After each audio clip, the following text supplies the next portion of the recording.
The Lord be with you. And with your spirit. A reading from the Holy Gospel according to Luke.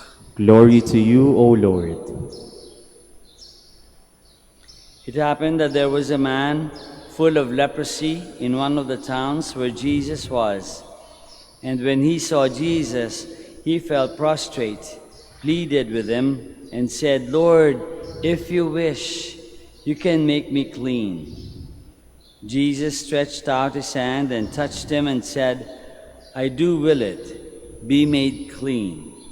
And the leprosy left him immediately. Then he ordered him not to tell anyone, but go show yourself to the priest and offer for your cleansing what Moses prescribed. That will be proof for them. The report about him spread all the more, and great crowds assembled to listen to him and to be cured of their ailments. But he would withdraw to deserted places to pray. The Gospel of the Lord. Praise to you, Lord Jesus Christ. Please be seated. Magandang umaga po ulit sa inyong lahat, and welcome to the Minor Basilica of Our Lady of the Rosary of Manaoag. Have you ever experienced being desperate, being the last, being at the end of your rope? Parang wala nang ibang mapuntahan, di mo malaman kung saan ka pupunta, you're almost lost. Di mo malaman kung saan ka kukuha ng tulong, kung anong gagawin mo sa buhay, kung anong gagawin mo para sa particular situation in which you are. Have you ever experienced that? Siguro hindi naman lahat na-experience ng ganun. Madalas, we have some resources, we have somewhere to go. But in the gospel that we read today, we hear about the leper. A leper is somebody who is at the end of his rope, end of society, the lowest in society. In fact, very much rejected by society. Kaya nga, they are not allowed to live with other people. They live on the side of the road, walk on the sides of the road, and live outside of the city walls. Sila sa mga rocks, sa mga bundok nakatira, because the society has rejected them. Talagang literally, they are the last in society, rejected. And siguro dahil kung ikaw ay isang leper, rejected, last in society, you cannot help but be humble. You cannot help but be humble. So this leper in the gospel hears of Jesus Christ, hears of His wonders, of His healing powers, and so he could not help but go to Him desperately, in desperation. Wala na iba. Ito na yung huli mong card, huli mong pag-asa. And you go to this person with utmost humility. Wala kay pagmamalaki. Wala kay pagmamalaki. So we go to Jesus, at least this leper goes to Jesus and prostrates himself, lies on the floor, and pleads with Jesus. "Lord, if you wish, you can make me clean."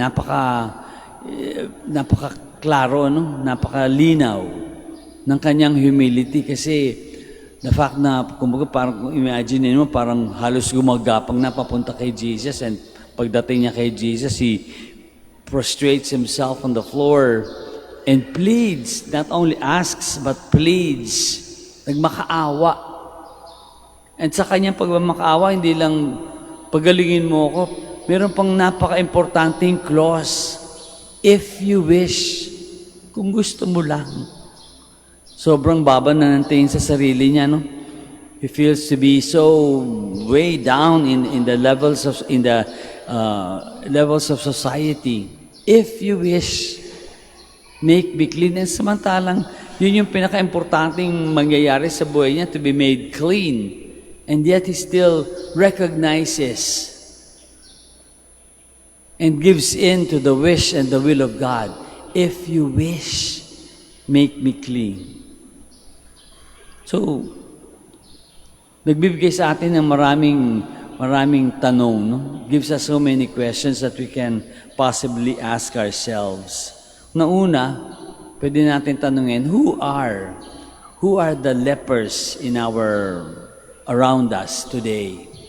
Sino yung mga lepers natin sa mga araw na ito? Sino yung mga lost at kahuli-hulihan sa society? Yung mga sobrang hirap, yung mga walang bahay, yung mga nakatira sa kalye, nakatira sa ilalim ng tulay, mga nagmamalimos. Those are the lost people in our society, the lepers.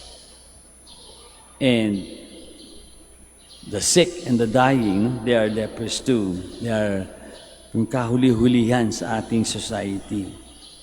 Isa pang tanong na pwede nating tanungin sa ating sarili, when are we, kung hindi man tayo nandun sa pagiging leper, hindi man tayo, we are not last in society, we are not rejected, we are not, despised by people, but do we ever get the chance or the opportunity of feeling humble? Do you ever exercise humility? Kailan tayo naka-exercise ng humility? Kasi nowadays, di ba, the more common attitude and stance would be to be at the top palagi, ano? Lagi, we always want to be the first. We always want to be ahead of everybody else, di ba? Gusto natin, lagi tayo nakakalamang. Meron tayong advantage over many people. Yun yung common attitude nowadays, lalo na sa mga bata, no? Kailangan laging angat, laging nakatingala, laging merong advantage over other people, laging astig. You always need to be tough, to be the best, at least better than everybody else, no? So we ask ourselves, do you ever get a chance to be humble, to choose to be humble, to choose to face our truth, that we are just like everybody else, like the lost members of society. We are just human beings struggling in this world. Okay lang, nasanay na tayo masyado, na tayo lagi yung angat, tayo lagi yung astig, tayo lagi yung tough people in society. And when we come to a time, kung sakasakali, when we come to a time of desperation, of absolute need, hindi natin alam kung saan tayo tutungin. We go to God, dahil siya na lang yung ating pag-asa. A lot of people who come here, for example, to pray, no? Dahil mag-e-exam, may sakit, may kulang ng resources, mayroong problema sa love life, sa family. A lot of people who are in need come to this church and ask. Alam ko kasi we read their prayers in their little sheets of paper. We read their prayers and we've got so many reasons to pray for. Daming pangangailangan ng mga tao. And yet when we do pray, when we ask God for something, do we ever, like the leper, do you ever say, Lord, if you wish, make me pass the exam. If you wish, make me well. If you wish, help me solve my problems. If you wish, help me to forgive and to be forgiven. Do you ever ask God, if you wish? And when the time comes that tayo yung makakatulong, when we are in the place of Jesus Christ, at tayo pwedeng tumulong sa ibang tao, do we give in to that opportunity? Do we respond immediately when there's a need, when we can help other people? Do we respond immediately like Jesus did in the gospel? Kasi di ba, opportunity only knocks but once.